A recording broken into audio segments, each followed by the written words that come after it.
मी चित्रा राजेंद्र शिंदे।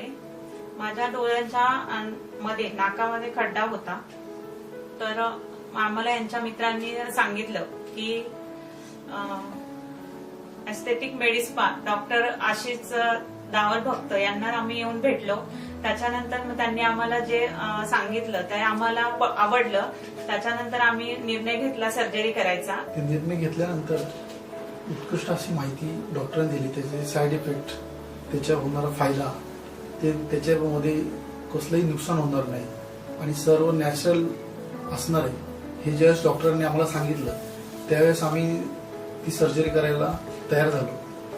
तयार झाल्यानंतर इथे डॉक्टर व त्यांच्या सहकार्यांनी एवढी चांगली मदत आणि आम्हाला सहकार्य केलं की जेणेकरून असं वाटलं नाही की आम्ही दुसऱ्या ठिकाणी किंवा कोणत्या डॉक्टरशी संपर्क साधला, जेणेकरून एक फॅमिली असं हे झालं। जरी आम्ही ज्या दिवशी आमचं ते अपॉइंटमेंट असायची किंवा काय असेल त्या दिवशी SMS यायचा, यांचे फोन यायचे, तर आम्ही प्री प्लॅनिंग आणि इथे आल्यानंतर पण डॉक्टरांनी ज्या वेळेत बोलवलं त्यावेळेत आम्ही आल्यानंतर त्यांनी आम्हालाच तो वेळ दिला। असं नाही की दुसरे पेशंट घेऊन नंतर तो वेळ दुसऱ्यांना देत इतरांना महत्व दिलं। तर डॉक्टरांनी इतके सुंदरतेने आम्हाला इथे ट्रीटमेंट दिली, त्याबद्दल तर आम्ही खूप समाधानी आहोत। त्याच्या दुसरा एक असं की शस्त्रक्रिया एवढी सुंदर केली की चेहऱ्यामध्ये एवढा फरक पडला।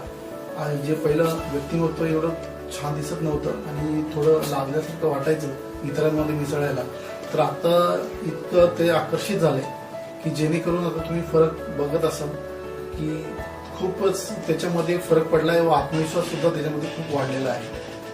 तर डॉक्टरांना पण मी धन्यवाद देतो, त्यांच्या सहकार्यांना पण मी धन्यवाद देतो आणि इतरांना पण असं सजेशन देईल की त्यांनी काही विचार न करता किंवा लवकरात लवकर जर कोणाला आकर्षित दिसायचं असेल किंवा इथून पुढचं आयुष्य जर चांगलं आणि योग्यपणे म्हणजे समाजामध्ये तुम्ही म्हणजे कसं तुम्ही ज्यावेळेस ज्या ठिकाणी जाता व्यक्तिमत्व तुमचं खूप महत्वाचं असतं।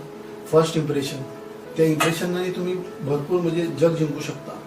तर ते तुम्ही तो निर्णय पहिला घ्या आणि लवकरात लवकर ज्यांना कोणा काही अडचण असेल अशा प्रकारची तर त्यांनी ती शस्त्रक्रिया करून त्यांची अडचण दूर करावं, पुढील आयुष्य आनंदात व मजेत घालवा।